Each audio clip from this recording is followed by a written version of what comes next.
I'm a little selfish right now because I've been a voice actor for 20 years and I would always want to pick someone like you, your brain, right? So this is the time. And I hope that people who are listening in the voiceover world appreciate exactly this line of questioning that I'm about to ask. So you mentioned the sniff test Yeah. in authenticity. Mhm. So as voice actors, we are often told to lead with you, meaning you have to put the you in the script because that can be heard. Yeah.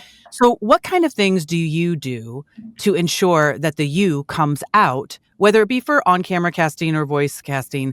Is there a certain formula that you do? Like, we have to have this copywriter or copywriter with this style, or we have to include this imagery. Like, what kind of things go on here when you're trying to make sure that your spot passes the sniff test? Well, I think that there's two things, right? And there is the brand of the voice, and then there is for the voice actor. Do we feel like that individual is able to kind of represent and be kind of the human voice version of whatever that brand is, right?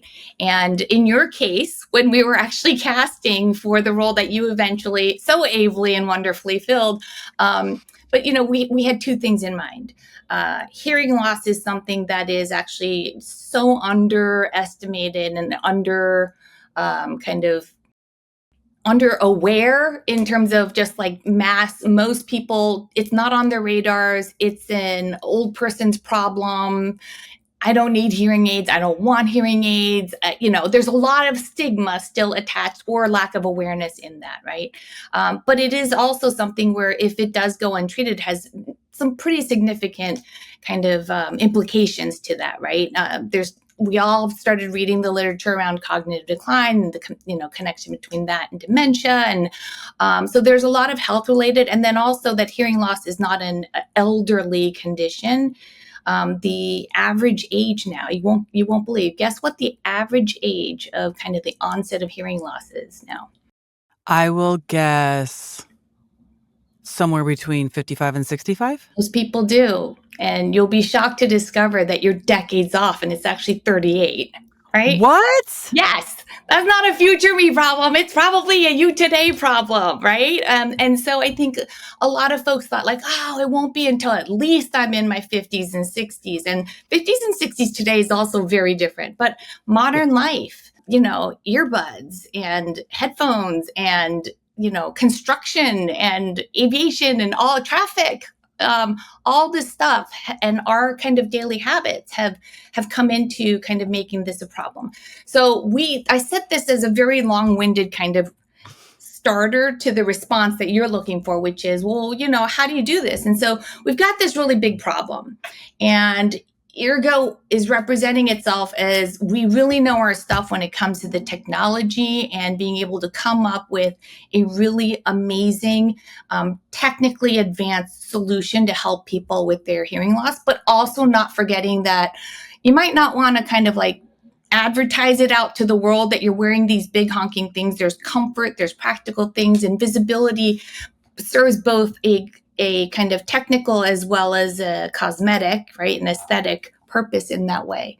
So there's a lot to kind of have to tackle there, right? And I try to kind of liken this is to think about your favorite doctor or somebody that's kind of a medical professional that you trust. They don't preach at you, and they don't lecture you, but they will talk to you and say, you really need to kind of do X, Y, and Z. But also acknowledging that like you're a person and you're a human, you got to live your life, and you don't always want to just eat plain yogurt every day, like, stuff like that. Like we all know what we're supposed to do, but it's also like trying to balance it with the humanity and real life factored into it. And so when we were looking for that voice that was supposed to be kind of our symbolic human iteration of the Ergo voice, it was somebody who could actually be able to convey a certain degree of intelligence and authority in terms of knowing their stuff, right? And knowing all the stuff that you need to know about hearing loss and the technology required to help kind of address that with the devices that we have. But at the same time, with that degree of humanity and understanding and empathy to say, in addition to kind of knowing all this stuff and being the professional and the expert in this way, I'm also a person.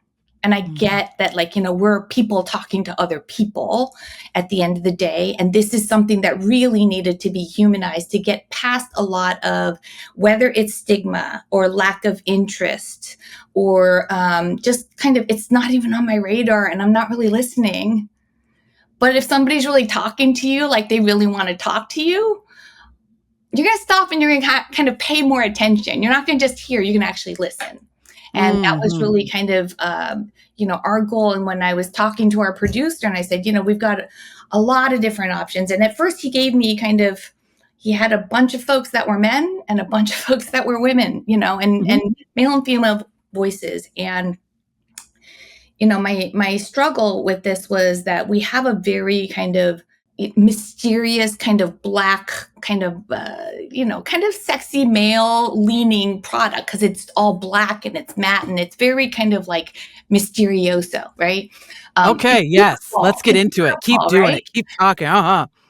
But you blend that with kind of that classic kind of Marlboro Man type of male authoritative, and I was like, ugh, I feel like, and this is not just me as a woman or whatever, I was like, it just sounded too preachy, and it sounded too like, I'm going to tell you and you need hearing aids. I'm like, I don't think anybody would want to be talked to in that way or given that kind of advice, right?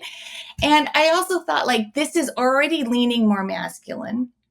And granted, hearing loss at younger ages hitting more earlier in men than in women, but it still is, it's a gender neutral, age agnostic issue in kind of in today's world, right?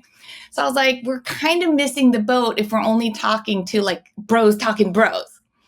And we've already got kind of this sexy kind of masculine energy visually going on with a product. I mean, this is it. This is the case, right? And these are the teeny tiny devices that once in, you can't even see, Oh, you can't see right? it. No, you You can't can't see see. it. I didn't even put it in right, but I just did it to really quickly show you. So we've got this, and then our packaging is beautiful.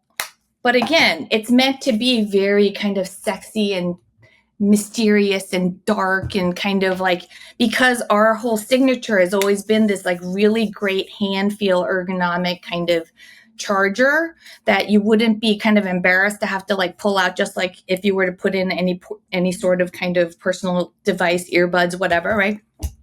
But when you've got this kind of energy going on, and then I was like, but this is something that we need to kind of democratize a little bit.